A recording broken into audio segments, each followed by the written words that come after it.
Welcome to Rochester Cathedral, a place, in the words of T.S. Eliot, where prayer has been valid for centuries. Here we've welcomed tourists and pilgrims and visitors for over 1400 years. And the place can get very busy and frenetic sometimes, very noisy. Yet the cathedral's primary purpose, first and foremost, is to worship God, to say the daily offices and to celebrate the Eucharist. Here is a place where we can listen to the small voice of God. As we prepare for the season of Lent here in the cathedral, it would be very tempting, I guess, to think of our visitors as something of a bit of a nuisance, really, with all that's going on.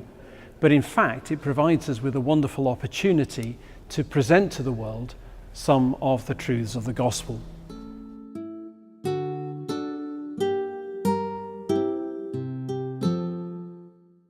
Ash Wednesday is a day for honesty, an opportunity to assess realistically the human heart and to reassess it.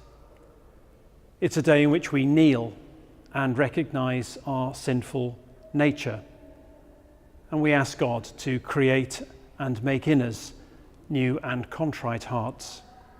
For many, ash will be marked on the forehead in the sign of the cross, the sign of our salvation.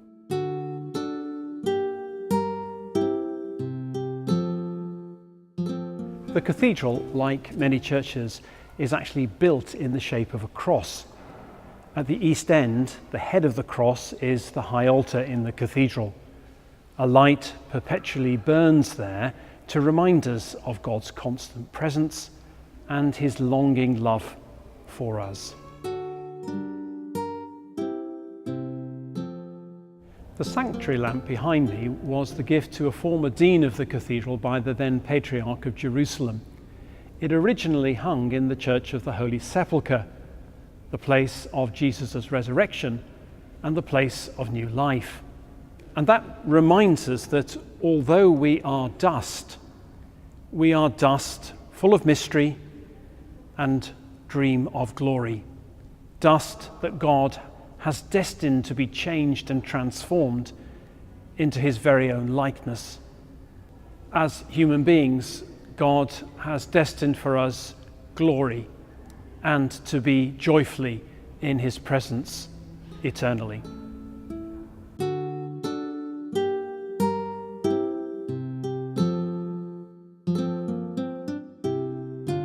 Many people come to the cathedral with heavy hearts.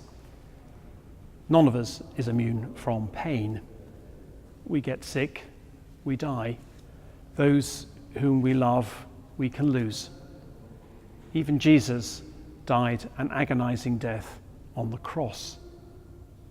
But Jesus died to prove that the self-giving love that he showed in his life is at the creative heart of the universe, and that each one of us matters to God.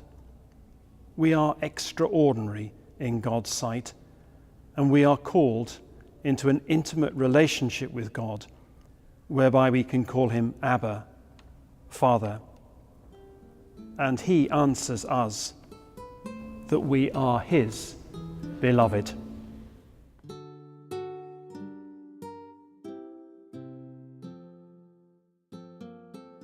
I hope during this season of Lent that you are able to grow in your intimacy with the God of love, who in Jesus Christ has redeemed the world.